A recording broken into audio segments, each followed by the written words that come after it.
అటు కృష్ణా జిల్లా కోడూరుపాడులో ఘోర రోడ్డు ప్రమాదం జరిగింది. హెచ్పీ పెట్రోల్ బంక్ సమీపంలో కారు అదుపు తప్పి లారీని ఢీకొట్టింది. ఈ ప్రమాదంలో నలుగురు అక్కడికక్కడే మరణించగా మరో వ్యక్తికి గాయాలయ్యాయి. సమాచారం అందుకున్న పోలీసులు ఘటనాస్థలికి చేరుకుని క్షతగాత్రుడిని విజయవాడ ప్రభుత్వ ఆసుపత్రికి తరలించారు.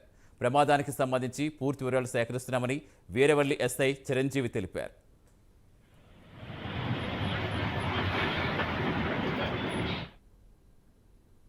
పూర్తి సమాచారం ఇచ్చేందుకు మా కరెస్పాండెంట్ సాంబశివరావు జనతలు. సాంబశివరావు, ఎవరైనా తెలుస్తుందా ప్రస్తుతం గాయపడ్డ క్షతగాత్రుడి పరిస్థితి ఎలా ఉంది?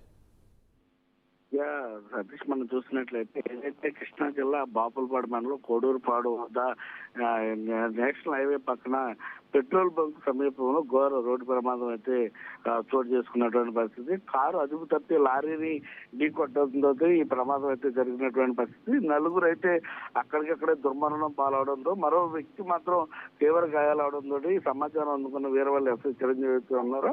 ఆయన తన సిబ్బందితో కలిసి సంఘటనా స్థలానికి చేరుకోవడం, అక్కడి నుంచి సిబ్బంది ఎదగట్టారు. ఆయన వైద్య నిమిత్తం కూడా విజయవాడ ప్రభుత్వ ఆసుపత్రికి తరలించినటువంటి మొత్తం మీద రోడ్డు ప్రమాదం సంబంధించిన పూర్తి వివరాలు అయితే ఇంకా సేకరిస్తున్నటువంటి పరిస్థితి.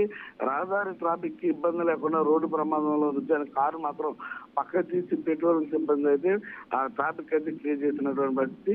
మొత్తం పూర్తి వివరాలు అయితే అంటే ఈ యొక్క కార్లో ప్రయాణిస్తున్నటువంటి 5గురు పూర్తి వివరాలు అయితే మాత్రం ఇంకా ఎస్ఐ అయితే వివరించినటువంటి పరిస్థితి. మరి కొద్దిసేపట్లో పూర్తి వివరాలు కూడా తెలియజేస్తా అంటూ కూడా ఎస్ఐ చిరంజీవి అయితే చెప్పినటువంటి పరిస్థితి. Satish, right, thank you Sambasivarao.